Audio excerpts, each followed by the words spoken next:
ನೆನಪಿದ್ರೆ 2023 October 7ನೇ ತಾರೀಕು Israel ಮೇಲೆ Hamas ಇದೇ ರೀತಿಯಾಗಿ ದಾಳಿ ಮಾಡಿತ್ತು. ಏಕಕಾಲಕ್ಕೆ 100 ಮಿಸೈಲ್ಗಳನ್ನ ಏಕಕಾಲಕ್ಕೆ ಬಿಡೋದರ ಮೂಲಕ ದಾಳಿ ಮಾಡಿತ್ತು. ಅದೇ ರೀತಿಯ ದಾಳಿಯನ್ನ ಪಾಕಿಸ್ತಾನ ಭಾರತದ ಮೇಲೆ ಮಾಡಿದೆ.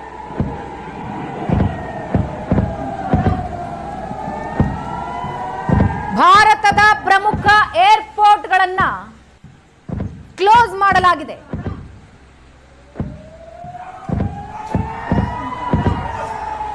ಶ್ರೀನಗರ, ಚಂಡೀಗಢ, ಅಮೃತ್ಸರ್ ಸೇರಿದಂತೆ ಪ್ರಮುಖ ಏರ್ಪೋರ್ಟ್ಗಳನ್ನ ಕ್ಲೋಸ್ ಮಾಡಲಾಗಿದೆ. ಮತ್ತೊಂದು ಕಡೆ ಭಾರತ ಪಾಕ್ ಸೇನಾ ನೆಲೆಗಳನ್ನ ಗುರಿಯಾಗಿಸಿ ತನ್ನ ದಾಳಿ ಮುಂದುವರೆಸಿದೆ. ಪಾಕಿಸ್ತಾನದ 5 ನಗರಗಳನ್ನ ಗುರಿಯಾಗಿಸಿಕೊಂಡು ಭಾರತ ಕೂಡ ತನ್ನ ದಾಳಿ ಮಾಡ್ತಾ ಇದೆ.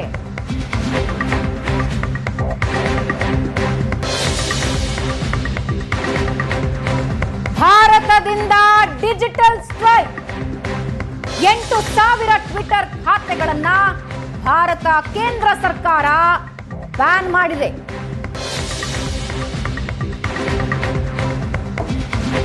ಎಂಟು 8,000 ಟ್ವಿಟರ್ ಖಾತೆಗಳು ಭಾರತ ಡಿಜಿಟಲ್ ಸ್ಟ್ರೈಕ್ ಮಾಡಿದ್ದು 8,000 ಟ್ವಿಟರ್ ಖಾತೆಗಳನ್ನ ಬ್ಯಾನ್ ಮಾಡಿದೆ. ಕೇಂದ್ರ ಸರ್ಕಾರದಿಂದ ಮಹತ್ವದ ಆದೇಶ ಹೊರಟಿದೆ.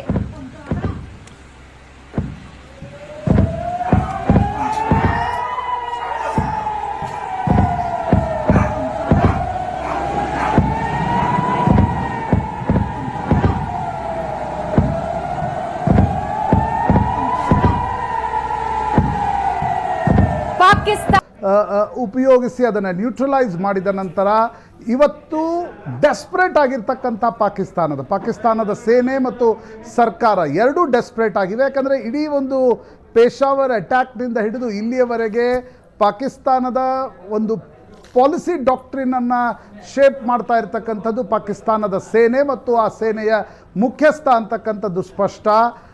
ಇವತ್ತು ಡೆಸ್ಪರೇಷನ್ನಲ್ಲಿ ಪಾಕಿಸ್ತಾನ್ ಇನ್ನಷ್ಟು ಮಿಸೈಲ್ ದಾಳಿಗಳನ್ನು ಭಾರತದ ಮಿಲಿಟರಿ ಎಸ್ಟಾಬ್ಲಿಷ್ಮೆಂಟ್ ಮೇಲೆ ನಡೆಸಿದ ನಂತರ ಭಾರತ ಅದಕ್ಕೆ ಇನ್ನಷ್ಟು ತಕ್ಕ ಉತ್ತರವನ್ನು, ಯಾಕಂದರೆ ನಿನ್ನೆ ಮತ್ತು ಮೊನ್ನೆಯ 2 ಹೇಳಿಕೆಗಳನ್ನು ನಾವು ಗಮನಿಸ್ತಾ ಇರತಕ್ಕಂಥ ಸಂದರ್ಭದಲ್ಲಿ ಭಾರತ ತುಂಬ ರಿಸ್ಟ್ರೇಂಟ್ ಆಗಿದ್ದೀವಿ ಅಂತಕ್ಕಂಥದ್ದನ್ನು ಹೇಳ್ತಾ ಇತ್ತು.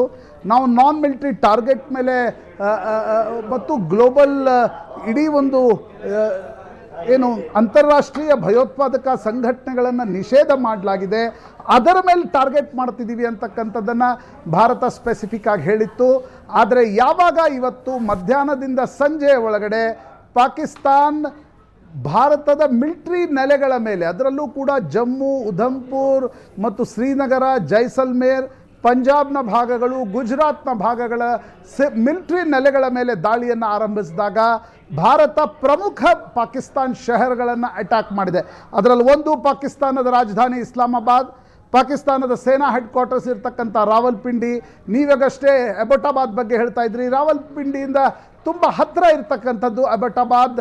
ಇಡೀ ವಿಶ್ವದಲ್ಲಿ ಒಸಾಮಾ ಬಿನ್ ಲಾಡನ್ನ ಅಡಗುತಾಣವಾಗಿ ಅಬೋಟಾಬಾದ್ ಪ್ರಸಿದ್ಧವಾಗಿತ್ತು. ಆ ಅಬೋಟಾಬಾದ್ ಮೇಲೂ ಕೂಡ ಭಾರತ ದಾಳಿಯನ್ನು ನಡೆಸಿದೆ. ಲಾಹೋರ್ ಮೇಲೆ ಪುನರಪಿ ಅದರ ಏರ್ ಡಿಫೆನ್ಸ್ ಸಿಸ್ಟಮನ್ನು ನ್ಯೂಟ್ರಲೈಸ್ ಮಾಡಿದ ನಂತರ ಲಾಹೋರ್ ನಗರದಲ್ಲೂ ದಾಳಿ ನಡೆಸಿದೆ.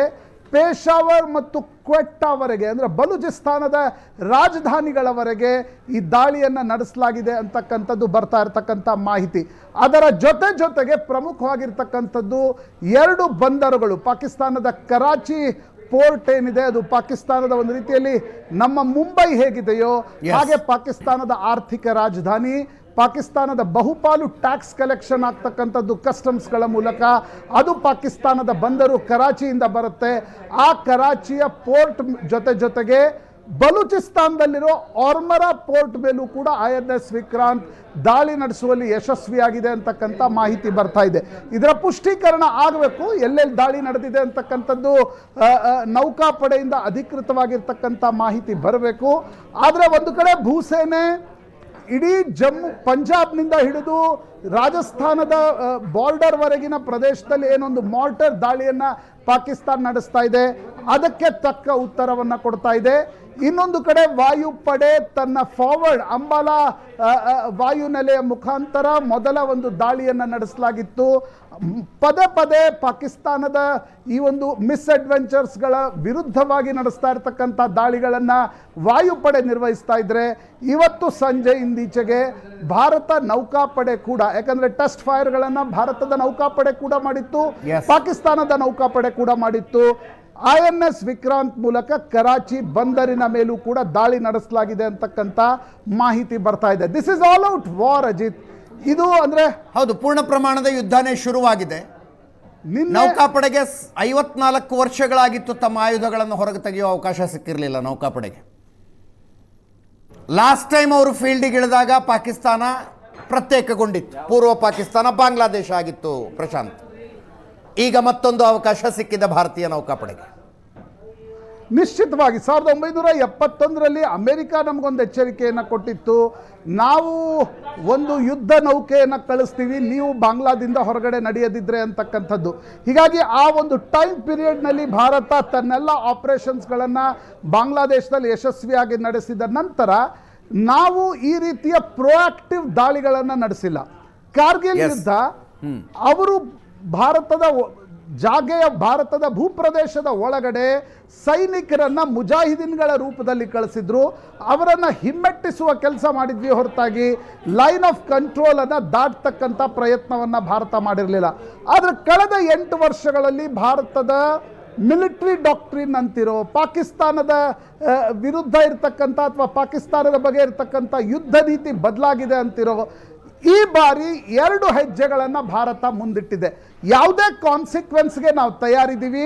ಪಾಕಿಸ್ತಾನ ನೋಡಿ, ಯಾವಾಗ ಆಪರೇಷನ್ ಸಿಂಧೂರದಂಥ 9 ಜಾಗೆಗಳ ಮೇಲೆ 20ಕ್ಕೂ ಹೆಚ್ಚು ಅಟ್ಯಾಕ್ಗಳನ್ನು ನಡೆಸಲಿಕ್ಕೆ ಭಾರತ ತಯಾರಾಗಿತ್ತು, ಕಾನ್ಸಿಕ್ವೆನ್ಸ್ನ ಆಂಟಿಸಿಪೇಷನ್ ಇದ್ದೇ ಇರುತ್ತೆ. ಅಂದರೆ ಪಾಕಿಸ್ತಾನ ಬಾರ್ಡರ್ಗಳ ಮೇಲೆ ತನ್ನ ಫೇಸ್ ಸೇವಿಂಗ್ಗೋಸ್ಕರ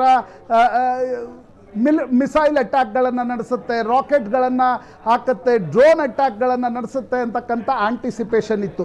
ಬಟ್ ಇಲ್ಲಿಯವರೆಗಿನ ಸಮಾಧಾನದ ಸಂಗತಿ ಅಂದರೆ, ಈಗಷ್ಟೇ ಇಂಡಿಯನ್ ಮಿಲಿಟರಿ ಕಡೆಯಿಂದ ಒಂದು ಪತ್ರಿಕಾ ಹೇಳಿಕೆ ಕೂಡ ಬಂದಿದೆ, ಎಲ್ಲ ಡ್ರೋನ್ ಅಟ್ಯಾಕ್ಗಳನ್ನು, ರಾಕೆಟ್ ಅಟ್ಯಾಕ್ಗಳನ್ನು, ಮಿಸೈಲ್ ಅಟ್ಯಾಕ್ಗಳನ್ನು ಆಕಾಶದಲ್ಲೇ ನ್ಯೂಟ್ರಲೈಸ್ ಮಾಡುವಲ್ಲಿ ನಾವು ಯಶಸ್ವಿಯಾಗಿದ್ದೀವಿ. ಬಾರಿಂಗ್ 1 or 2 ಅದು ಜಮ್ಮು ಭಾಗದಲ್ಲಿರ್ತಕ್ಕಂಥ ಜಮ್ಮು ಮತ್ತು ಉಧಂಪುರದ ಮಿಲಿಟರಿ ನೆಲೆಗಳ ಮೇಲೆ ದಾಳಿ ನಡೆದಿದ್ರು ಕೂಡ ಯಾವುದೇ ಕ್ಯಾಜುಲಿಟಿ ಆಗಿಲ್ಲ, ಯಾವುದೇ ರೀತಿಯಾಗಿರ್ತಕ್ಕಂಥ ಹಾನಿ ಆಗಿಲ್ಲ ಅಂತಕ್ಕಂಥದ್ದನ್ನ ಅಧಿಕೃತವಾಗಿ ಹೇಳಲಾಗ್ತಾ ಇದೆ. ಒಂದು ಸಮಾಧಾನದ ಸಂಗತಿ, ಇಲ್ಲಿಯವರೆಗಿನ ಪಾಕಿಸ್ತಾನದ ಎಲ್ಲ ಮಿಲಿಟರಿ ಡ್ರೋನ್ ರಾಕೆಟ್ ಅಟ್ಯಾಕ್ಗಳನ್ನು ಆಕಾಶದಲ್ಲೇ ನ್ಯೂಟ್ರಲೈಸ್ ಮಾಡುವಲ್ಲಿ ನಮ್ಮ S-400 ಇರಬಹುದು, ಆಕಾಶ್ ಇರಬಹುದು, ರಷ್ಯಾ ನಿರ್ಮಿತ S-400 ಇದೆ, ಇದು ಬಹುದೊಡ್ಡ ಪಾತ್ರವನ್ನು ವಹಿಸಿದೆ.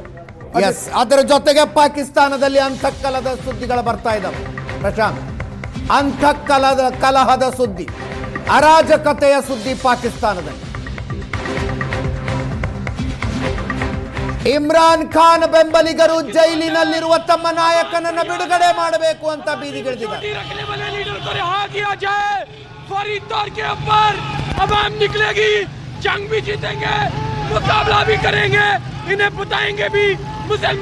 और अवाम यहाँ पर मौजूद है और बात कर रही है. आप यहाँ पर देख सकते हैं इस वक्त इमरान खान को पाकिस्तान की जरूरत नहीं है, बल्कि पाकिस्तान को इमरान खान की जरूरत है. अवाम तैयार है, अवामी मेजॉरिटी रखने वाले लीडर को रिहा किया जाए. फौरी तौर के ऊपर अवाम निकलेगी, जंग भी जीतेंगे, मुकाबला भी करेंगे, इन्हें बताएंगे भी मुसलमान की ताकत क्या है. 3 मिसाइल गिराए गए, 3 ड्रोन गिराए गए, और इसमें नाज़रीन किराम अवाम जो है वो रात को सड़कों पर निकल चुकी है, और सड़कों पर निकल के नाज़रीन और अवाम यहाँ पर मौजूद है और बात कर रही है. आप यहाँ पर देख सकते हैं इस वक्त इमरान खान को पाकिस्तान की जरूरत नहीं है, बल्कि पाकिस्तान को इमरान खान की जरूरत है. अवाम तैयार है, अवामी मेजॉरिटी रखने वाले लीडर को रिहा किया जाए.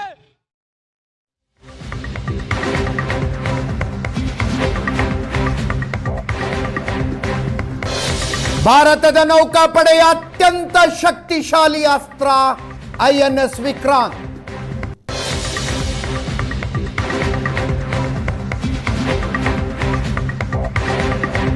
ಕರಾಚಿಯನ್ನ ಟಾರ್ಗೆಟ್ ಮಾಡಿದೆ.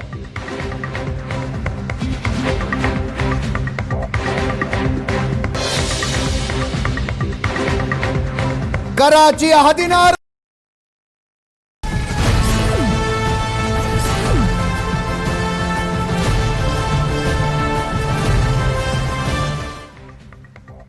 ಭಾರತದ ಏಟಿಗೆ ಪಾಪಿ ಪಾಕಿಸ್ತಾನ ಪತನಗುಟ್ಟಿ ಹೋಗಿದೆ. ಪಾಕಿಸ್ತಾನಕ್ಕೆ ನುಗ್ಗಿ ಹೊಡೆದ್ರೂ ಕೂಡ ಇನ್ನೂ ಕೂಡ ಉಗ್ರಸ್ಥನ ಬುದ್ಧಿ ಕಲಿತಾ ಇಲ್ಲ. ನಸುಕಿನ ಜಾವ ಜಮ್ಮುವಿನ ಮೇಲೆ ಪಾಕಿಸ್ತಾನದಿಂದ ಡ್ರೋನ್ ದಾಳಿಯಾಗಿದೆ. ಭಾರತೀಯ ಸೇನಾ ನೆಲೆಗಳನ್ನು ಗುರಿಯಾಗಿಸಿ ಮತ್ತೆ ಡ್ರೋನ್ ದಾಳಿಯನ್ನು ನಡೆಸಿದ ಪಾಕಿಸ್ತಾನ. ಬೆಳಗಿನ ಜಾವ 4:20ಕ್ಕೆ ಜಮ್ಮು ಮೇಲೆ ಡ್ರೋನ್ ಅಟ್ಯಾಕ್ ಆಗಿದೆ. ಜಮ್ಮು ಏರ್ಪೋರ್ಟ್ ಅನ್ನು ಗುರಿಯಾಗಿಸಿಕೊಂಡು ಪಾಕಿಸ್ತಾನ ಡ್ರೋನ್ ದಾಳಿಯನ್ನು ಮಾಡಿರೋದು. ಆ ದೃಶ್ಯಗಳನ್ನು ಕೂಡ ನೀವು ಗಮನಿಸ್ತಾ ಇದ್ದೀರಿ. ಭಾರತ ನಿರಂತರವಾಗಿ ಪಾಕಿಸ್ತಾನಕ್ಕೆ ಡ್ರೋನ್ ಮಿಸೈಲ್ ದಾಳಿಗಳನ್ನ ನಡೆಸ್ತಾ ಇದೆ. ಪಾಕಿಸ್ತಾನದ ಹಲವು ನಗರಗಳನ್ನು ಗುರಿಯಾಗಿ ನಡೆಸ್ತಾ ಇದೆ. ಇಷ್ಟೆಲ್ಲ ಆಗ್ತಾ ಇದ್ರು ಕೂಡ ಪಾಕಿಸ್ತಾನ ಇನ್ನೂ ಕೂಡ ಬುದ್ಧಿ ಕಲಿತಾ ಇಲ್ಲ. ಮತ್ತೆ ಇವತ್ತು ಬೆಳಗಿನ ಜಾವ ಡ್ರೋನ್ ದಾಳಿಯನ್ನು ಮಾಡಿದೆ. ಜಮ್ಮುವಿನಲ್ಲಿ ಮತ್ತಷ್ಟು ಡ್ರೋನ್ ದಾಳಿಯನ್ನು ನಡೆಸಲಾಗಿದೆ. ಭಾರತ ಪಾಕಿಸ್ತಾನ ನಡುವೆ ಯುದ್ಧಾತಂಕ. ಇವತ್ತು ತುರ್ತು ಸಭೆಯನ್ನು ಕರೆದಿದೆ ಡಿಆರ್ಡಿಒ. ಒಡಿಶಾದ ಚಾಂದಿಪುರದಲ್ಲಿ ಡಿಆರ್ಡಿಒ ತುರ್ತು ಸಭೆಯನ್ನು ಕರೆಯಲಾಗಿದೆ. ಭಾರತ ಪಾಕಿಸ್ತಾನ ಗಡಿಯಲ್ಲಿ ಮತ್ತಷ್ಟು ಪರಿಸ್ಥಿತಿ ಉದ್ವಿಗ್ನಗೊಂಡಿದೆ. ಚಾಂದಿಪುರ ಮಿಸೈಲ್ ರೇಂಜ್ಗೆ ಭದ್ರತೆಯನ್ನ ಹೆಚ್ಚಳಗೊಳಿಸುವಂತ ಹಿನ್ನೆಲೆಯಲ್ಲಿ ಇವತ್ತು ತುರ್ತು ಸಭೆಯನ್ನು ಕರೆದಿದ್ದಾರೆ ಡಿಆರ್ಡಿಒ ಅಧಿಕಾರಿಗಳು.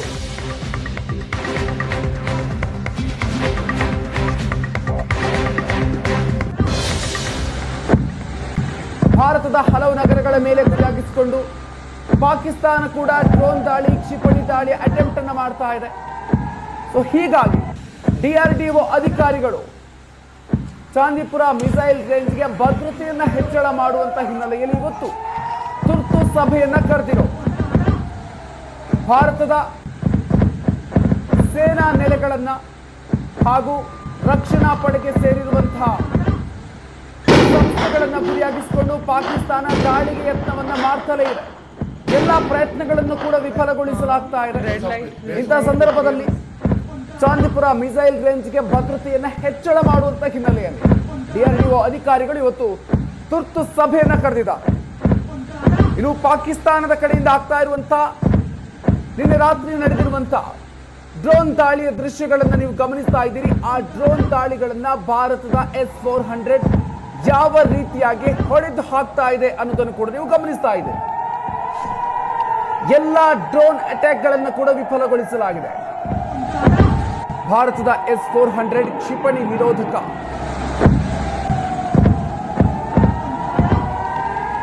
ಪಾಕಿಸ್ತಾನದ ಕಡೆಯಿಂದ ಬರ್ತಾ ಇರುವಂತಹ ಡ್ರೋನ್ಗಳನ್ನ, ಕ್ಷಿಪಣಿಗಳನ್ನ ಎಲ್ಲವನ್ನು ಕೂಡ ಹೊಡೆದು ಹಾಕಿದೆ. ಜಮ್ಮು ಕಾಶ್ಮೀರ್, ಅಖ್ನೂರ್, ಜೈಸಲ್ಮೇರ್, ಭುಜ್, ಬಾರ್ಮರ್, ಪಠಾಣ್ಕೋಟ್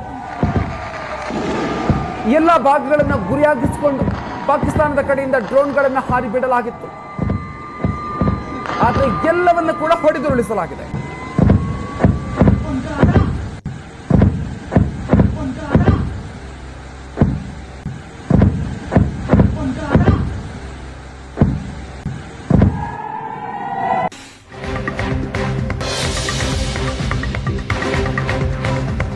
ಭಾರತ ಪಾಕಿಸ್ತಾನ ನಡುವೆ ಕ್ಷಣ ಕ್ಷಣಕ್ಕೂ ಯುದ್ಧಾತಂಕ ಹೆಚ್ಚಾಗ್ತಾ ಇದೆ. ಇನ್ನು ಪಾಕಿಸ್ತಾನದ ವಿರುದ್ಧ ಅಮೆರಿಕ NSA ಮೈಕೆಲ್ ವಾಗ್ದಾಳಿ ನಡೆಸಿದ್ದಾರೆ. ಪಾಕಿಸ್ತಾನ ಭಯೋತ್ಪಾದನೆ ಪ್ರಾಯೋಜಿತ ರಾಷ್ಟ್ರ ಅಂತ ಹೇಳಿದ್ದಾರೆ. ಭಾರತ ಭಯೋತ್ಪಾದನೆಗೆ ಬಲಿಪಶು ಆಗಿದೆ. ಪಾಕ್ ಸೇನೆ ಮುಖ್ಯಸ್ಥ ಹಿಂದೂ ಮುಸ್ಲಿಂ ಒಟ್ಟಿಗೆ ಇರಲ್ಲ ಅಂತ ಅಂದ್ರು. ಪಾಕ್ ಭ್ರಷ್ಟಾಚಾರ ಆರ್ಥಿಕತೆಯಲ್ಲಿ ಧರ್ಮವನ್ನು ತರುತ್ತೆ. ಪಾಕಿಸ್ತಾನ ತನ್ನ ವೈಫಲ್ಯವನ್ನು ಮುಚ್ಚಿಕೊಳ್ಳೋದಕ್ಕೆ ಉಗ್ರರನ್ನ ಎತ್ತಿ ಕಟ್ಟುತ್ತೆ. ಅಲ್ಪಸಂಖ್ಯಾತ ಹಿಂದೂಗಳ ವಿರುದ್ಧ ಭಯೋತ್ಪಾದನೆಯ ಪ್ರಯೋಗವನ್ನು ಮಾಡಲಾಗ್ತಾ ಇದೆ. ಭಾರತದಲ್ಲಿ ಎಲ್ಲಾ ಸಮುದಾಯದವರು ಕೂಡ ಒಂದಾಗಿ ವಾಸಿಸುತ್ತಾರೆ. ಭಾರತೀಯರು ತಮ್ಮ ಸಮಸ್ಯೆಗಳನ್ನು ಬಹಿರಂಗವಾಗಿ ಚರ್ಚಿಸುತ್ತಾರೆ ಅಂತ ಹೇಳಿದ್ದಾರೆ. There is no moral equivalence between the two countries. Pakistan started the conflict with its support for terrorism. Indians were the victim of terrorism. While I was initially critical that Prime Minister Modi had taken so long to respond. In hindsight, it's clear that the Indian military was carefully planning, and the Indian military has shown itself to be far more capable. Pakistan is thrashing about, looking for a way to save face.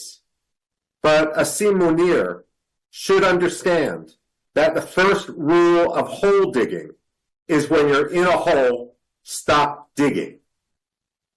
As we look forward, while Pakistan is trying to perhaps ramp up tension in the hope that external diplomats, Army Chief Asim Munir, is perhaps ramping up tension in the hope that external actors, perhaps the United States, perhaps China, perhaps both of them, will impose a quiet. The fact of the matter now, looking forward, there can only be one metric by which we look at the diplomatic solution to this issue.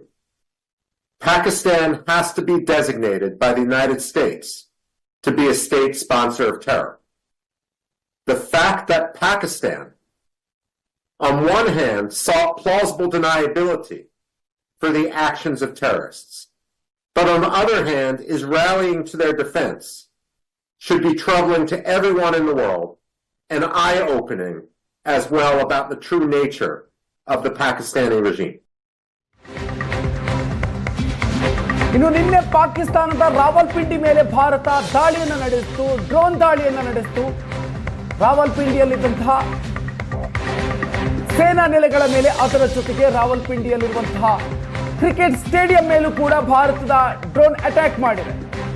ಅದಾದ ನಂತರ PSLನ ಉಳಿದ ಎಲ್ಲ ಪಂದ್ಯಗಳು ಕೂಡ ದುಬೈಗೆ shift ಆಗಿದೆ.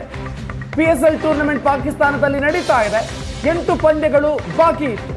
ಈ 8 ಪಂದ್ಯಗಳನ್ನ ಕೂಡ ಇದೀಗ ದುಬೈಗೆ ಶಿಫ್ಟ್ ಮಾಡಿದೆ ಪಾಕಿಸ್ತಾನ. 8 ಪಂದ್ಯಗಳು ಕೂಡ ದುಬೈನಲ್ಲಿ ನಡೆಯುತ್ತೆ. ಕೊನೆಯ 8 ಪಂದ್ಯಗಳು ಪಾಕಿಸ್ತಾನದ ಕರಾಚಿ ಸೇರಿದಂತೆ ಹಲವು ಕಡೆಗಳಲ್ಲಿ ಭಾರತ ಅಟ್ಯಾಕ್ ಮಾಡ್ತಾ ಇದೆ, ಕಣ್ಣಿಟ್ಟಿದೆ.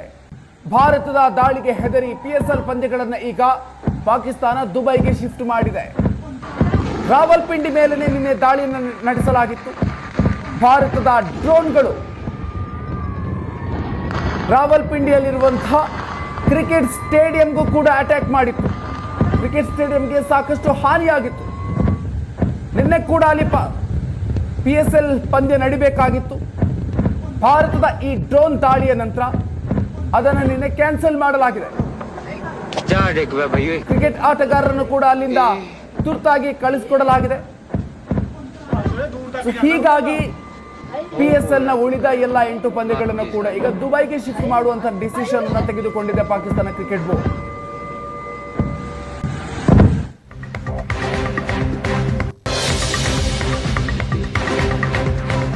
ಮತ್ತೊಂದು ಕಡೆಯಲ್ಲಿ ಗಡಿಯಲ್ಲಿ ಭಾರತ ಹಾಗೂ ಪಾಕಿಸ್ತಾನದ ನಡುವೆ ಗುಂಡಿನ ದಾಳಿ ನಿಲ್ತಾ ಇಲ್ಲ. ಭಾರತ ಪಾಕ್ ಗಡಿಯಲ್ಲಿ ಹೈ ಅಲರ್ಟ್ ಘೋಷಣೆ ಮಾಡಲಾಗಿದೆ. LOCಯಲ್ಲಿ ಭಾರತ ಪಾಕ್ ಸೈನಿಕರ ನಡುವೆ ಫೈರಿಂಗ್ ಮುಂದುವರೆದಿದೆ. ಭಾರತದ ನಾಗರಿಕರನ್ನೇ ಗುರಿಯಾಗಿಸಿಕೊಂಡು ಪಾಕಿಸ್ತಾನದ ಸೇನಾ ಪಡೆ ತನ್ನ ದಾಳಿಯನ್ನ ಮತ್ತಷ್ಟು ಮುಂದುವರಿಸ್ತಾ ಇದೆ. ಜಮ್ಮು ಕಾಶ್ಮೀರದ ಪೂಂಚ್, ಅಕ್ನೂರ್, ಉರಿ, ಬಾರಾಮುಲ್ಲಾ ಸೆಕ್ಟರ್ನಲ್ಲಿ ಭಾರೀ ಗುಂಡಿನ ಚಕಮಕಿ ನಡೆದಿದೆ. ನಾಗರಿಕರನ್ನು ಗುರಿಯಾಗಿಸಿಕೊಂಡೇ ಪಾಕಿಸ್ತಾನ ಮತ್ತಷ್ಟು ದಾಳಿಯನ್ನು ಮುಂದುವರಿಸ್ತಾ ಇದೆ. ಪಾಕಿಸ್ತಾನ ಸೇನೆಗೆ ಭಾರತೀಯ ಸೇನಾ ಪಡೆ ಕೂಡ ತಕ್ಕದಾದಂಥ ಪ್ರತ್ಯುತ್ತರ ಕೊಡ್ತಾ ಇದೆ. ಜಮ್ಮು ಕಾಶ್ಮೀರದ ಗಡಿಯಲ್ಲಿ ಭಾರೀ ಹೈ ಅಲರ್ಟ್ ಘೋಷಣೆ ಮಾಡಲಾಗಿದೆ. ನಾಗರಿಕರನ್ನ ಗುರಿಯಾಗಿಸಿಕೊಂಡು ಪಾಕಿಸ್ತಾನದ ಸೇನಾ ಪಡೆ ನಿರಂತರವಾಗಿ ಗುಂಡಿನ ದಾಳಿಯನ್ನ ಗಡಿ ಭಾಗದಲ್ಲಿ, LOC ಭಾಗದಲ್ಲಿ ಮುಂದುವರಿಸುತ್ತಲೇ ಇದೆ. ಪೂಂಚ್, ಅಕ್ನೂರ್, ಉರಿ, ಬಾರಾಮುಲ್ಲಾ ಸೆಕ್ಟರ್ನಲ್ಲಿ ಭಾರೀ ಗುಂಡಿನ ಚಕಮಕಿ ಮುಂದುವರೆದಿದೆ.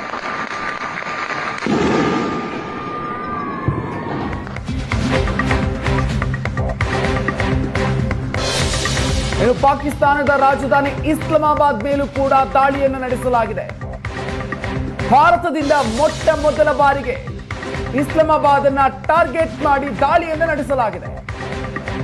ರಾಫೇಲ್ ಮೂಲಕ ಇಸ್ಲಾಮಾಬಾದ್ ಮೇಲೆ ಕ್ಷಿಪಣಿ ದಾಳಿಯನ್ನ ನಡೆಸಲಾಗಿದೆ.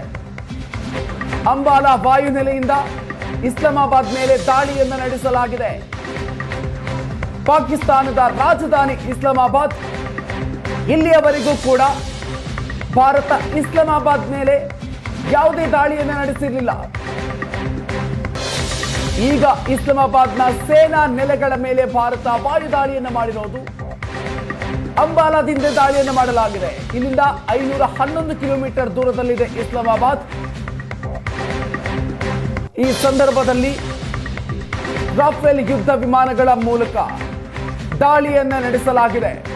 ರಾಫೇಲ್ ಮೂಲಕ ಇಸ್ಲಾಮಾಬಾದ್ ಮೇಲೆ ಕ್ಷಿಪಣಿ ದಾಳಿಯನ್ನು ಭಾರತ ಮಾಡಿದೆ.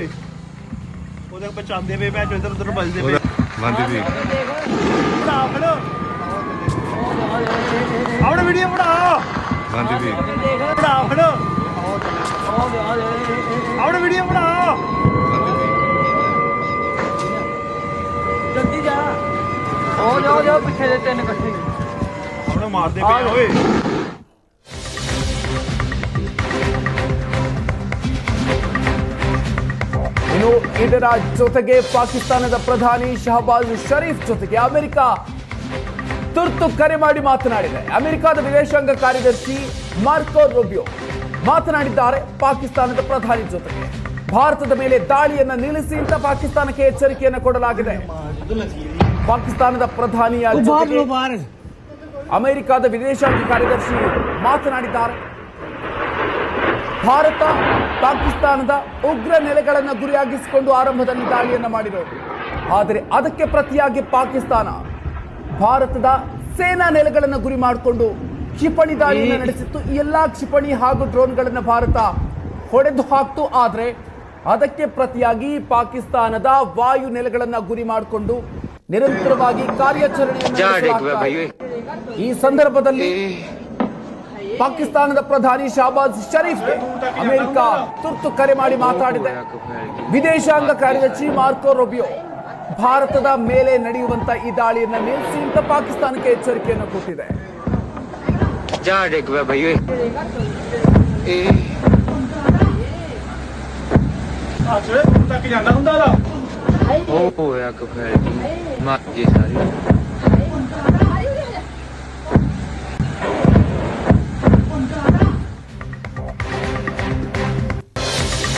ಒಂದು ಕಡೆಯಲ್ಲಿ ವಾಯುಪಡೆಯಿಂದ ನಿರಂತರವಾಗಿ ಕಾರ್ಯಾಚರಣೆಯನ್ನ ನಡೆಸಲಾಗ್ತಾ ಇದೆ. ಅದರ ಜೊತೆಗೆ ನೌಕಾಪಡೆ ಕೂಡ ಇದೀಗ ಪಾಕಿಸ್ತಾನವನ್ನ ಟಾರ್ಗೆಟ್ ಮಾಡಿಕೊಂಡು ದಾಳಿಯನ್ನ ಮಾಡ್ತಾ ಇದೆ. ನೌಕಾಪಡೆಯಿಂದ ಪಾಕಿಸ್ತಾನದ ಹಲವು ಸ್ಥಳಗಳ ಮೇಲೆ ದಾಳಿ ಆಗಿದೆ. ಕರಾಚಿಯ 16 ಸ್ಥಳಗಳ ಮೇಲೆ ದಾಳಿಯಾಗಿದೆ. ನೌಕಾ ಸೇನೆಯಿಂದ ದಾಳಿಯನ್ನು ನಡೆಸಲಾಗಿದೆ. 26 ಯುದ್ಧ ನೌಕೆಗಳ ಮೂಲಕ ಪಾಕಿಸ್ತಾನದ ಮೇಲೆ ದಾಳಿಯನ್ನ ಮಾಡಿರೋದು. ಅರಬ್ಬಿ ಸಮುದ್ರದಿಂದ ಪಾಕಿಸ್ತಾನದ ಮೇಲೆ ದಾಳಿ ಮಾಡಲಾಗಿದೆ. ಭಾರತದ ಸೇನಾ ದಾಳಿಗೆ, ನೌಕಾ ಸೇನೆಯ ದಾಳಿಗೆ ಪಾಕಿಸ್ತಾನ ತತ್ತರಿಸಿ ಹೋಗಿದೆ. ಒಂದು ಕಡೆಯಿಂದ ಭಾರತದ ವಾಯುಸೇನೆಯ ದಾಳಿ, ಮತ್ತೊಂದು ಕಡೆಯಲ್ಲಿ ನೌಕಾ ಸೇನೆ ಕೂಡ ದಾಳಿಯನ್ನು ನಡೆಸ್ತಾ ಇದೆ. ಈ ಮೂಲಕ ಭಾರತ 3 ಸೇನೆಗಳಿಂದಲೂ ಕೂಡ, ನೌಕಾ ಸೇನೆ, ಭೂಸೇನೆ ಹಾಗೂ ವಾಯುಸೇನೆ, ಈ 3 ಸೇನೆಗಳ ಮೂಲಕವೂ ಕೂಡ ಪಾಕಿಸ್ತಾನದ ಮೇಲೆ ಅಟ್ಯಾಕ್ ನಡೆಸ್ತಾ ಇದೆ. ಭಾರತದ ಈ ದಾಳಿಯನ್ನ ಎದುರಿಸೋದಕ್ಕೆ ಪಾಕಿಸ್ತಾನಕ್ಕೆ ಸಾಧ್ಯ ಆಗ್ತಾ ಇಲ್ಲ. ಅಕ್ಷರಶಃ ಪಾಕಿಸ್ತಾನ ಕಂಗಲಾಗಿ ಹೋಗಿದೆ. ಪಾಕಿಸ್ತಾನದ ಸೇನಾ ನೆಲೆಗಳನ್ನೇ ಗುರಿ ಮಾಡಿಕೊಂಡು ಭಾರತದ ಕ್ಷಿಪಣಿಗಳು, ಭಾರತದ ಡ್ರೋನ್ಗಳು ಅಟ್ಯಾಕ್ ಮಾಡ್ತಾ ಇದೆ.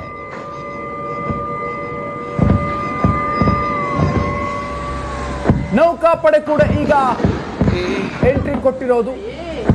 ನಿನ್ನೆ ರಾತ್ರಿಯೇ ದಾಳಿಯನ್ನ ಆರಂಭ ಮಾಡಿದೆ. 26 ಯುದ್ಧ ನೌಕೆಗಳ ಮೂಲಕ ಪಾಕಿಸ್ತಾನದ ಮೇಲೆ ದಾಳಿಯನ್ನು ನಡೆಸಲಾಗಿದೆ.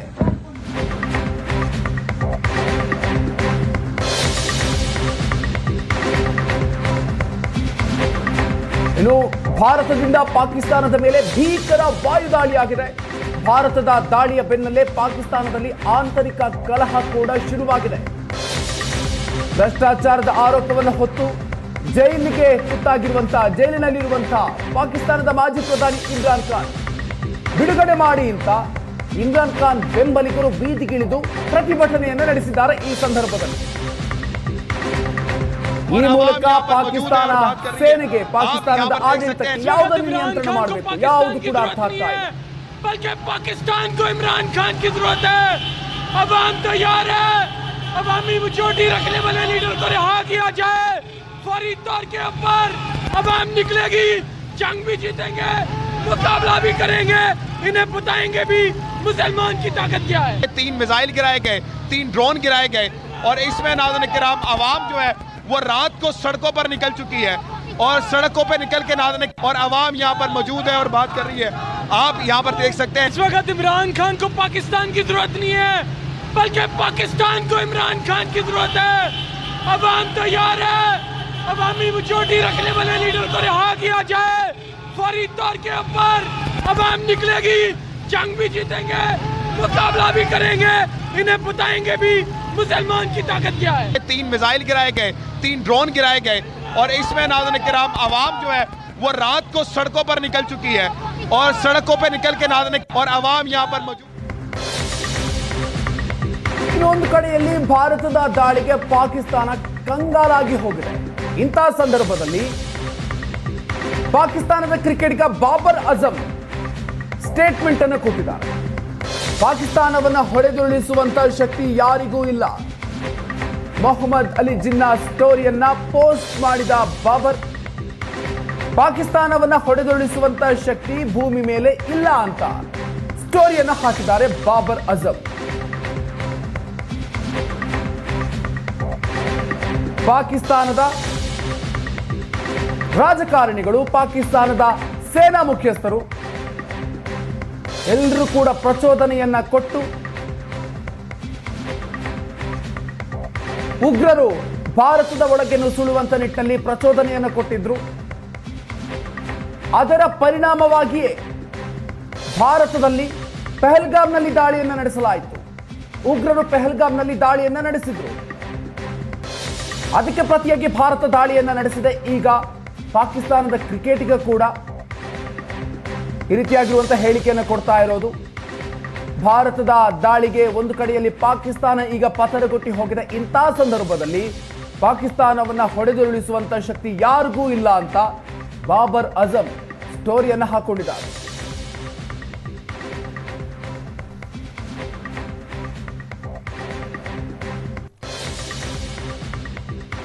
ಭಾರತ ಪಾಕಿಸ್ತಾನದ ವಿರುದ್ಧ ನಡೆಸ್ತಾ ಇರುವಂತಹ ಈ ಕಾರ್ಯಾಚರಣೆಗೆ ಸಂಬಂಧಪಟ್ಟಂತೆ ಮತ್ತಷ್ಟು ಡೀಟೇಲ್ಸ್ ಕೊಡ್ತಾರೆ ನಮ್ಮ ಹಿರಿಯ ಪ್ರತಿನಿಧಿ ಪ್ರಶಾಂತ್ ನಾತು. ಇದೀಗ ನಮ್ಮ ಜೊತೆಗೆ ದೂರವಾಣಿ ಸಂಪರ್ಕದಲ್ಲಿದ್ದಾರೆ. ಪ್ರಶಾಂತ್, ಭಾರತದ ಸೇನೆ ಪಾಕಿಸ್ತಾನಕ್ಕೆ 3 ಸೇನೆಗಳ ಮೂಲಕವೂ ಕೂಡ ದಿಟ್ಟವಾದಂಥ ಪ್ರತ್ಯುತ್ತರ ಕೊಡ್ತಾ ಇದೆ. ಭಾರತದ ಈ ದಾಳಿಗೆ ಪಾಕಿಸ್ತಾನದ ಬಳಿ ಯಾವುದೇ ಉತ್ತರ ಇಲ್ಲ. ಸದ್ಯ ಯಾವ ರೀತಿಯಾಗಿರುವಂತಹ ಪರಿಸ್ಥಿತಿ ಪಾಕಿಸ್ತಾನದಲ್ಲಿದೆ? ಮಧುಕರ್, ಆಪರೇಷನ್ ಸಿಂಧೂರ್ ಶುರುವಾದ ನಂತರ ಪಾಕಿಸ್ತಾನ್ ಕಳೆದ 36 ಗಂಟೆಗಳಲ್ಲಿ ಅನೇಕ ಬಾರಿ ಭಾರತದ ಮೇಲೆ ಮಿಸೈಲ್ ಅಟ್ಯಾಕ್ ಗಳನ್ನ ಮಾಡ್ತಕ್ಕಂಥ ಪ್ರಯತ್ನವನ್ನ ಮಾಡ್ತು. 8 ಬೆಳಿಗ್ಗೆ 1:05ರಿಂದ 1:30 ಸುಮಾರಿಗೆ ಪಾಕಿಸ್ತಾನ ಏನು 15 ಮಿಸೈಲ್ ಗಳನ್ನ ಭಾರತದ ಮೇಲೆ ಎಸೆತಕ್ಕಂತ ಪ್ರಯತ್ನವನ್ನ ಮಾಡ್ತು. ಅದನ್ನ ಏರ್ ಡಿಫೆನ್ಸ್ ನ್ಯೂಟ್ರಲೈಸ್ ಮಾಡಿದ ನಂತರ ಫ್ರಸ್ಟ್ರೇಟ್ ಆಗಿದ್ದ ಪಾಕಿಸ್ತಾನ, ಡೆಸ್ಪರೇಟ್ ಆದ ಪಾಕಿಸ್ತಾನ ನಿನ್ನೆ ಮರಳಿ ಸಂಜೆ ಭಾರತದ ಮೇಲೆ ದಾಳಿ ಮಾಡತಕ್ಕಂತ ಪ್ರಯತ್ನವನ್ನ ಮಾಡಿದಾಗ ಲಾಹೋರ್, ಇಸ್ಲಾಮಾಬಾದ್, ಪೇಶಾವರ್, ಕ್ವೆಟ್ಟಾ ಸೇರಿದಂತೆ ಬಹುತೇಕ ನಗರಗಳ ಮೇಲೆ ಭಾರತ ಒಂದು ಮಿಸೈಲ್ ಅಟ್ಯಾಕ್ ಅನ್ನ ಮತ್ತು ಡ್ರೋನ್ ಅಟ್ಯಾಕ್ ಅನ್ನ ಮಾಡಿದ ಕಾರಣದಿಂದಾಗಿ ಒಂದು ರೀತಿಯ ತತ್ತರದ ಪರಿಸ್ಥಿತಿ ಪಾಕಿಸ್ತಾನದಾದ್ಯಂತ ಇದೆ. ಯಾಕಂದ್ರೆ ಪಾಕಿಸ್ತಾನದ ಸೇನೆ ಸತತವಾಗಿರ್ತಕ್ಕಂಥ ಮಿಸ್ಅಡ್ವೆಂಚರ್ಸ್ ಗಳನ್ನ ಮಾಡ್ತಾ ಇದೆ. ಮೊದಲು 15 ನಗರಗಳ ಮೇಲೆ ದಾಳಿ ಮಾಡಲು ಪ್ರಯತ್ನ ಮಾಡಿದಾಗ ಅದನ್ನ ನ್ಯೂಟ್ರಲೈಸ್ ಮಾಡಲಾಯಿತು. ನಂತರ ಭಾರತವು ಕೂಡ ಮಿಸೈಲ್ ಅಟ್ಯಾಕ್ ಅನ್ನ ನಡೆಸಿತು. ಮರಳಿ ಸಂಜೆ ಅಟ್ಯಾಕ್ ಮಾಡತಕ್ಕಂತ ಪ್ರಯತ್ನವನ್ನ ಮಾಡಿದಾಗ ಸುಮಾರು 8 ಮಿಸೈಲ್ಸ್ ಗಳನ್ನ ನ್ಯೂಟ್ರಲೈಸ್ ಮಾಡಿದೀವಿ ಅಂತಕ್ಕಂಥದ್ದನ್ನ ಸರ್ಕಾರದ ಮತ್ತು ಸೇನೆಯ ಮೂಲಗಳು ಖಚಿತಪಡಿಸ್ತಾ ಇವೆ. ಅದರಲ್ಲಿ ಜಮ್ಮು, ಉಧಂಪುರ್ ಸೇರಿದಂತೆ ಕೆಲ ಭಾಗಗಳಲ್ಲಿ ನಡೆದಿರ್ತಕ್ಕಂಥ ದಾಳಿಗಳು ಮಿಲಿಟರಿ ಬೇಸ್ಗಳ ಮೇಲೆ ನೇರವಾಗಿರ್ತಕ್ಕಂಥ ದಾಳಿ ನಡೆಸ್ತಕ್ಕಂಥ ಪ್ರಯತ್ನ ಮಾಡಿದಾಗ ಭಾರತ ಪಾಕಿಸ್ತಾನದ ರಾಜಧಾನಿ ಇಸ್ಲಾಮಾಬಾದ್ ನಲ್ಲೂ ಕೂಡ ಮಿಸೈಲ್ ಅಟ್ಯಾಕ್ ಅನ್ನ ಮಾಡಿದೆ. ಪಾಕಿಸ್ತಾನದ ಪ್ರಧಾನಿ ಶೆಹಬಾಜ್ ಶರೀಫ್ ನಿವಾಸದಿಂದ ಕೇವಲ 20 ಕಿಲೋಮೀಟರ್ ದೂರದಲ್ಲಿರ್ತಕ್ಕಂಥ ಪ್ರದೇಶದಲ್ಲಿ ಈ ಒಂದು ಮಿಸೈಲ್ ಅಟ್ಯಾಕ್ ಅನ್ನು ನಡೆಸಿದ್ರಿಂದ ಪಾಕಿಸ್ತಾನದ ಪ್ರಧಾನಿ ನಿನ್ನೆ ರಾತ್ರಿ ಬಂಕರ್ಗೆ ಹೋಗ್ತಕ್ಕಂಥ ಸೇಫ್ ಹೌಸ್ಗೆ ಹೋಗ್ತಕ್ಕಂಥ ಒಂದು ಪರಿಸ್ಥಿತಿ ಕೂಡ ನಿರ್ಮಾಣವಾಗಿತ್ತು. ಇನ್ನೊಂದು ಕಡೆ ವಾಯು ದಾಳಿಯ ಜೊತೆಗೆ ನೌಕಾಪಡೆ ಕೂಡ ನಿನ್ನೆ ಕಾರ್ಯಕ್ಷೇತ್ರಕ್ಕೆ ಇಳಿದಿದೆ. ನೌಕಾಪಡೆ ಕರಾಚಿಯ ಬಂದರಿನ ಮೇಲೆ ಒಂದು ಭೀಷಣ ದಾಳಿಯನ್ನ ನೌಕಾಪಡೆ ನಡೆಸಿದೆ ಅಂತಕ್ಕಂಥದ್ದು ಇರ್ತಕ್ಕಂಥ ಮಾಹಿತಿ. ಇವತ್ತು ಬೆಳಿಗ್ಗೆ 10 ಗಂಟೆಗೆ ವಿದೇಶಾಂಗ ಇಲಾಖೆ ಮತ್ತು ಸೇನೆಯ ಜಂಟಿ ಪತ್ರಿಕಾಗೋಷ್ಠಿಯನ್ನ ಕರೆಯಲಾಗಿದೆ. ಅಲ್ಲಿ ಅಧಿಕೃತವಾಗಿರ್ತಕ್ಕಂಥ ಮಾಹಿತಿ ದೊರೆಯಲಿದೆ. ಮಧುಕರ್. ಪ್ರಶಾಂತ್, ಇದೀಗ ಒಂದು ಕಡೆಯಲ್ಲಿ ಪಾಕಿಸ್ತಾನ ನಡೆಸ್ತಾ ಇರುವಂತ ದಾಳಿಗೆ ಅದಕ್ಕಿಂತಲೂ ತೀಕ್ಷ್ಣವಾಗಿ ಬಹಳ ದೊಡ್ಡ ಮಟ್ಟದಲ್ಲೇ ಪಾಕಿಸ್ತಾನ ಇದೀಗ ಭಾರತದ ದಾಳಿಯನ್ನು ಎದುರಿಸೋದಕ್ಕೆ ಸಾಧ್ಯ ಆಗ್ತಾ ಇಲ್ಲ, ಬೆಲೆಯನ್ನ ತೆರ್ತಾ ಇದೆ. ಇಂತಹ ಸಂದರ್ಭದಲ್ಲಿ ಯಾವ ರೀತಿಯಾಗಿ ಮುಂದೆ ಅದರ ರಿಯಾಕ್ಷನ್ಸ್ ಇರುತ್ತೆ? That depends. ಈಗ ನೋಡಿ, ಪಾಕಿಸ್ತಾನ ಒಂದು ಕಡೆ ಭೂಸೇನೆ, ವಾಯುಸೇನೆ ಮತ್ತು ನೌಕಾಸೇನೆಗಳು ಕೊಡ್ತಾ ಇರತಕ್ಕಂತ ಒಂದು ಪ್ರತಿ ಉತ್ತರದ ನಂತರ ಪಾಕಿಸ್ತಾನದಲ್ಲೂ ಕೂಡ ಒಂದು ರೀತಿಯ ಡೆಸ್ಪರೇಷನ್ ಇದೆ. ಯಾಕಂದ್ರೆ ಸತತವಾಗಿ ಏರ್ ಡಿಫೆನ್ಸ್ ಸಿಸ್ಟಮ್ ಏನು ಭಾರತದ್ದಿದೆ ಅದು ಮಿಸೈಲ್ ಅಟ್ಯಾಕ್ಗಳನ್ನ ನ್ಯೂಟ್ರಲೈಸ್ ಮಾಡುವಲ್ಲಿ ಇಲ್ಲಿಯವರೆಗೆ ನಿಶ್ಚಿತವಾಗಿ ಯಶಸ್ವಿಯಾಗಿದೆ. ಕೆಲ ಮಿಸೈಲ್ ಅಟ್ಯಾಕ್ಗಳು ಮಿಲಿಟರಿ ಬೇಸ್ಗಳ ಮೇಲೂ ಕೂಡ ಮಾಡತಕ್ಕಂತ ಪ್ರಯತ್ನವನ್ನ ಪಾಕಿಸ್ತಾನ ಮಾಡ್ತು. ಆದ್ರೆ ಆಕಾಶದಲ್ಲೇ ಅದನ್ನ ನ್ಯೂಟ್ರಲೈಸ್ ಮಾಡುವಲ್ಲಿ ಭಾರತ ಯಶಸ್ವಿಯಾಗಿದೆ. ಹೀಗಾಗಿ ಪಾಕಿಸ್ತಾನ ಒಂದು ಡೆಸ್ಪರೇಷನ್ ನಲ್ಲಿ ಕಂಡು ಬರ್ತಾ ಇದೆ. ಪಾಕಿಸ್ತಾನದ ಸೇನಾ ಮುಖ್ಯಸ್ಥ ಮುನೀರ್ ಒಂದು ಡೆಸ್ಪರೇಷನ್ ನಲ್ಲಿ ಭಾರತದ ಮೇಲೆ ಇನ್ನಷ್ಟು ದಾಳಿಗಳನ್ನ ಮಾಡತಕ್ಕಂತ ಪ್ರಯತ್ನ ಮಾಡ್ತಿರುವಾಗ ಭಾರತವೂ ಕೂಡ ಸುಮ್ಮನೆ ಕೂತಿಲ್ಲ. ನೀವು ಒಂದು ದಾಳಿಯನ್ನ ನಡೆಸಿದ್ರೆ ನಾವು 2 ಪ್ರತಿ ದಾಳಿಗಳನ್ನ ನಡೆಸ್ತೀವಿ ಅಂತಕ್ಕಂತ ಒಂದು ಹೊಸ ಯುದ್ಧ ನೀತಿಯೊಂದಿಗೆ ಭಾರತ ಏನ್ ಅಟ್ಯಾಕ್ ಅನ್ನ ಮಾಡ್ತಾ ಇದೆ, ಆಪರೇಷನ್ ಸಿಂಧೂರ್ ಅನ್ನ ನಡೆಸ್ತಾ ಇದೆ. ಇದು ಪಾಕಿಸ್ತಾನದ ಡೆಸ್ಪರೇಷನ್ ಎಲ್ಲಿವರೆಗೆ ಹೋಗಿ ತಲುಪುತ್ತೆ ಅಂತಕ್ಕಂಥದ್ದು ಮುಖ್ಯ. ಈಗ ನೋಡಿ, ಏರ್ ಸುಪೀರಿಯಾರಿಟಿಯ ಪ್ರಶ್ನೆ ಬಂದ್ರೆ ಭಾರತದ ಬಳಿ ಟೆಕ್ನಾಲಜಿಕಲಿ ಅಡ್ವಾನ್ಸ್ ಆಗಿರ್ತಕ್ಕಂಥ ಶಸ್ತ್ರಾಸ್ತ್ರಗಳಿವೆ, ವೈಮಾನಿಕವಾಗಿರ್ತಕ್ಕಂಥ ಒಂದು ಶಕ್ತಿ ಇದೆ. ಪಾಕಿಸ್ತಾನ ಅಮೆರಿಕದ F-16 ಪಾಕಿಸ್ತಾನದ ಬಳಿ ಇರ್ತಕ್ಕಂಥ ಒಂದು ಅತ್ಯಾಧುನಿಕ ಶಸ್ತ್ರಾಸ್ತ್ರ. ಹೀಗಾಗಿ ನಿನ್ನೆ ಕೆಲ ಮಾಹಿತಿಗಳ ಪ್ರಕಾರ ಒಂದು F-16 ಅನ್ನ ಮತ್ತು ಚೈನಾ ಕೊಟ್ಟಿರ್ತಕ್ಕಂಥ 2 ಯುದ್ಧ ವಿಮಾನಗಳನ್ನ ಭಾರತ ಹೊಡೆದುರುಳಿಸಿದೆ ಅಂತಕ್ಕಂಥದ್ದು ಇರ್ತಕ್ಕಂಥ ಮಾಹಿತಿ. ಆದ್ರೆ ಎಲ್ಲವನ್ನ ಕೂಡ ಇವತ್ತು 10 ಗಂಟೆಗೆ ವಿದೇಶಾಂಗ ಇಲಾಖೆ ಮತ್ತು ಸೇನಾ ಏನೊಂದು ಜಂಟಿ ಪತ್ರಿಕಾಗೋಷ್ಠಿ ದಿನವೂ ಕೂಡ ಬ್ರೀಫಿಂಗ್ ಇರುತ್ತೆ, ಅಲ್ಲಿ ಅದರ ಪುಷ್ಟೀಕರಣ ಆಗ್ಬೇಕು. ಆದ್ರೆ ಒಂದಂತೂ ಸತ್ಯ, ಒಂದು all out war between India and Pakistan ನಿನ್ನೆ ಸಂಜೆಯಿಂದ ಶುರು ಆಗಿರ್ತಕ್ಕಂಥ ಎಲ್ಲಾ ಲಕ್ಷಣಗಳು ಸ್ಪಷ್ಟವಾಗಿ ಕಂಡು ಬರ್ತಾ ಇದೆ. ಒನ್ ಆಫ್ ದಿ ಅಟ್ಯಾಕ್ ಗಳು ಮೊನ್ನೆ ನಡೆದಿದ್ವು. ಭಾರತ ಒಂದು ಅಟ್ಯಾಕ್ ಅನ್ನ ಮಾಡ್ತು ಪಹಲ್ಗಾಮ್ಗೆ ಪ್ರತೀಕಾರವಾಗಿ. ಪಾಕಿಸ್ತಾನ್ ಮಧ್ಯರಾತ್ರಿ ಅದಕ್ಕೆ ಉತ್ತರವನ್ನ ಕೊಡ್ತಕ್ಕಂಥ ಪ್ರಯತ್ನವನ್ನು ಮಾಡಿದಾಗ ಭಾರತ ಅದನ್ನ ಎಲ್ಲ ಒಂದು ಮಿಸೈಲ್ಸ್ ಗಳನ್ನ, ರಾಕೆಟ್ಸ್ ಗಳನ್ನ, ಡ್ರೋನ್ ಗಳನ್ನ ನ್ಯೂಟ್ರಲೈಸ್ ಮಾಡ್ತು ಮತ್ತು ಡ್ರೋನ್ ಅಟ್ಯಾಕ್ ಅನ್ನ ಪಾಕಿಸ್ತಾನದ ಪ್ರಮುಖವಾಗಿರ್ತಕ್ಕಂಥ ನೆಲೆಗಳ ಮೇಲೆ ನಡೆಸಿದೆ. ಯಾಕಂದ್ರೆ ರಾವಲ್ಪಿಂಡಿ ಸೇನಾ ಮುಖ್ಯಾಲಯ ಇರ್ತಕ್ಕಂಥ ಊರು, ಅಬಟಾಬಾದ್ ರಾವಲ್ಪಿಂಡಿಯ ಹತ್ತಿರ ಇರ್ತಕ್ಕಂಥ ಪಾಕಿಸ್ತಾನದ ಸೇನಾ ನೆಲೆ, ಇಸ್ಲಾಮಾಬಾದ್ ಪಾಕಿಸ್ತಾನದ ರಾಜಧಾನಿ, ಲಾಹೋರ್ ಪಂಜಾಬ್ನ ರಾಜಧಾನಿ, ಸಿಯಾಲ್ಕೋಟ್ ಪಾಕಿಸ್ತಾನದ ಸೇನೆಯ ನೆಲೆ ಇರತಕ್ಕಂತ ಒಂದು ಪ್ರದೇಶ. ಈ ಎಲ್ಲ ನೆಲೆಗಳ ಮೇಲೆ ದಾಳಿಯನ್ನ ನಡೆಸುವಲ್ಲಿ ಭಾರತ ಯಶಸ್ವಿಯಾಗಿದೆ. ಮಧುಕರ್. ಪ್ರಶಾಂತ್, ಇದೀಗ ಇಲ್ಲಿವರೆಗೂ ಕೂಡ ಇಸ್ಲಾಮಾಬಾದ್ ಪಾಕಿಸ್ತಾನದ ರಾಜಧಾನಿಯನ್ನು ಇಲ್ಲಿವರೆಗೂ ಕೂಡ ದಾಳಿ ಮಾಡಿರಲಿಲ್ಲ. ಈ ಬಾರಿ ಇಸ್ಲಾಮಾಬಾದ್ ಮೇಲೂ ಕೂಡ ದಾಳಿಯನ್ನ ಮಾಡಿದೆ. ಜೊತೆಗೆ ರಾವಲ್ಪಿಂಡಿ ಪಾಕಿಸ್ತಾನದ ಸೇನೆಯ ಹೆಡ್ ಕ್ವಾರ್ಟರ್ಸ್ ಎಲ್ಲವೂ ಕೂಡ ದಾಳಿಗೆ ತುತ್ತಾಗಿದೆ. ಅಂದ್ರೆ ಈಗ ಪಾಕಿಸ್ತಾನ ಈ ಹಂತದಲ್ಲಿ ಯಾವ ಪರಿಸ್ಥಿತಿಯಲ್ಲಿದೆ ಅಂತ ಹೇಳುತ್ತೆ ಹಾಗಾದ್ರೆ ಇದನ್ನು ನೋಡ್ತಾ ಇದ್ದಾಗ? ಮೊದಲು ನೋಡಿ, ಪಾಕಿಸ್ತಾನದ ಒಂದೊಂದು ಡೆಸ್ಪರೇಷನ್ ಸ್ಪಷ್ಟವಾಗಿ ಕಂಡು ಬರ್ತಾ ಇದೆ. ಕಳೆದ 36 ಗಂಟೆಗಳಲ್ಲಿ ಪಾಕಿಸ್ತಾನ ಅನೇಕ ಮಿಸ್ಅಡ್ವೆಂಚರ್ಸ್ ಗಳನ್ನ ಮಾಡ್ತಾ ಇದೆ. ಯಾಕಂದ್ರೆ ಭಾರತ ಬಹಳ ಸ್ಪಷ್ಟವಾಗಿ ಹೇಳಿತ್ತು, ನಾವು ಬರೀ ಗ್ಲೋಬಲ್ ಟೆರರಿಸಂ ಲಿಸ್ಟ್ ಅಲ್ಲಿ ಇರ್ತಕ್ಕಂಥ ನೆಲೆಗಳ ಮೇಲೆ ಮಾತ್ರ ದಾಳಿಯನ್ನ ಮಾಡಿದೀವಿ, ನಾವು ಮಿಲಿಟರಿ ದಾಳಿಯನ್ನ ನಡೆಸ್ತಕ್ಕಂಥದ್ದಾಗ್ಲಿ ಎಸ್ಕಲೇಷನ್ ಮಾಡುವುದಾಗ್ಲಿ ನಮ್ಮ ಉದ್ದೇಶ ಆಗಿರ್ಲಿಲ್ಲ ಅಂತಕ್ಕಂಥದ್ದು.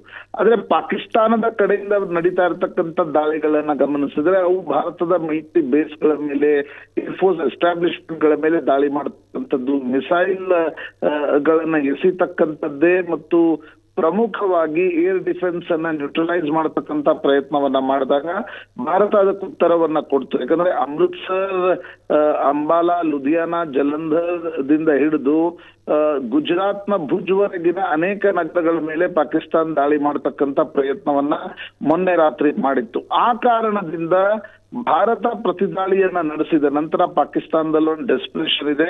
ಯಾಕಂದ್ರೆ ಪಾಕಿಸ್ತಾನದ ಅವಾಮ್ ಏನಿದೆ, ಪಾಕಿಸ್ತಾನದ ಜನತೆ ಏನಿದೆ, ಪಾಕಿಸ್ತಾನದ ಸೇನೆಯ ಮೇಲೆ ಅದಕ್ಕೊಂದು ವಿಶ್ವಾಸ ಇದೆ. ಆದ್ರೆ ಭಾರತದ ದಾಳಿಗೆ ಪ್ರತಿ ಉತ್ತರವನ್ನ ನೀಡುವ ಶಕ್ತಿ ಸೇನೆಗೆ ಇಲ್ಲ ಅಂತ ಆದಲ್ಲಿ ಆಗ ಏನ್ ನಡೆಯುತ್ತೆ, ಅಲ್ಲಿನ ಪೊಲಿಟಿಕಲ್ ಟರ್ಮಾಯಿಲ್ ಏನಾಗಬಹುದು ಅಂತಕ್ಕಂಥದ್ದನ್ನ ಈಗಲೇ ಊಹಿಸೋದು ಕಷ್ಟ. ಆದ್ರೆ ಪಾಕಿಸ್ತಾನ ಡೆಸ್ಪರೇಷನ್ ಅಲ್ಲಿದೆ ಅನ್ನೋದು ನಿನ್ನೆ ತಡರಾತ್ರಿಯ ಬೆಳವಣಿಗೆಗಳು ಸ್ಪಷ್ಟವಾಗಿ ಕಂಡು ಬರ್ತಾ ಇದೆ.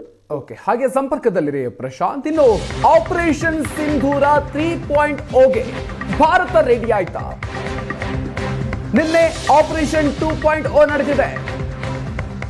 ಇವತ್ತು ರಾಜನಾಥ್ ಸಿಂಗ್ ನೇತೃತ್ವದಲ್ಲಿ ಹೈ ವೋಲ್ಟೇಜ್ ಸಭೆ ನಡೆಯುತ್ತೆ. ಇವತ್ತು ಸೇನಾ ಮುಖ್ಯಸ್ಥರ ಜೊತೆಗೆ ರಕ್ಷಣಾ ಸಚಿವ ರಾಜನಾಥ್ ಸಿಂಗ್ ಅವರು ಮೀಟಿಂಗ್ ಮಾಡಲಿದ್ದಾರೆ. 3 ಸೇನಾ ಮುಖ್ಯಸ್ಥರ ಜೊತೆಗೆ ರಕ್ಷಣಾ ಸಚಿವರು ಸಭೆ ನಡೆಸ್ತಾರೆ. ಸಿಡಿಎಸ್ ಮತ್ತು 3 ಸೇನಾ ಮುಖ್ಯಸ್ಥರ ಜೊತೆಗೆ ಇವತ್ತು ಸಭೆ ಆಗುತ್ತೆ. ಈ ಸಭೆಯಲ್ಲಿ ಏನೇನು ಚರ್ಚೆ ಆಗುತ್ತೆ, ಏನೇನು ನಿರ್ಧಾರಗಳಾಗುತ್ತೆ, ಪಾಕಿಸ್ತಾನದ ಮೇಲೆ ಮತ್ತಷ್ಟು ದಾಳಿಗೆ ಭಾರತ ಹಾಗಾದ್ರೆ ಪ್ಲಾನ್ ಮಾಡುತ್ತಾ? ನಿನ್ನೆ ನಡೆಸಿರುವಂತಹ ದಾಳಿಗೆ ಪಾಕಿಸ್ತಾನ ಅಕ್ಷರಶಃ ಪತನಗೊತ್ತಿ ಹೋಗಿದೆ.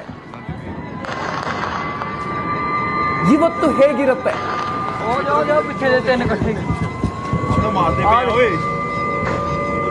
ಭಾರತ ಮತ್ತಷ್ಟು ದಾಳಿಯನ್ನ ಪಾಕಿಸ್ತಾನದ ಮೇಲೆ ನಡೆಸುತ್ತಾ ಹಾಗಾದ್ರೆ? ರಾಜನಾಥ್ ಸಿಂಗ್ ಅವರ ನೇತೃತ್ವದಲ್ಲಿ ಇವತ್ತು ಹೈ ವೋಲ್ಟೇಜ್ ಸಭೆ ನಡೆಯುತ್ತೆ. 3 ಸೇನಾ ಮುಖ್ಯಸ್ಥರ ಜೊತೆಗೂ ಕೂಡ ರಕ್ಷಣಾ ಸಚಿವರು ಇವತ್ತು ಸಭೆ ನಡೆಸ್ತಾರೆ. ಸಿಡಿಎಸ್ ಅವರ ಜೊತೆಗೂ ಕೂಡ ಈ ಸಭೆಯಲ್ಲಿ ಪಾಕಿಸ್ತಾನದ ಮೇಲೆ ಮತ್ತಷ್ಟು ದಾಳಿ ನಡೆಸುವ ಬಗ್ಗೆ ಪ್ಲಾನ್ ಅನ್ನು ರೂಪಿಸಲಾಗುತ್ತೆ. ಭಾರತ 3 ಸೇನೆಗಳನ್ನು ಕೂಡ ಬಳಸಿಕೊಂಡು ಈಗ ಪಾಕಿಸ್ತಾನದ ಪ್ರಮುಖ ನಗರಗಳನ್ನು ಗುರಿಯಾಗಿಸಿಕೊಂಡು ದಾಳಿಯನ್ನು ನಡೆಸ್ತಾ ಇದೆ. ಇವತ್ತು ಪಾಕಿಸ್ತಾನದ ಪರಿಸ್ಥಿತಿ ಹೇಗಿರುತ್ತೆ, ಯಾವ ರೀತಿಯಾಗಿ ದಾಳಿಯನ್ನು ನಡೆಸಲಾಗುತ್ತೆ? ಇವತ್ತಿನ ಈ ಮೀಟಿಂಗ್ ಸಾಕಷ್ಟು ಕುತೂಹಲವನ್ನು ಮೂಡಿಸ್ತಾ ಇದೆ.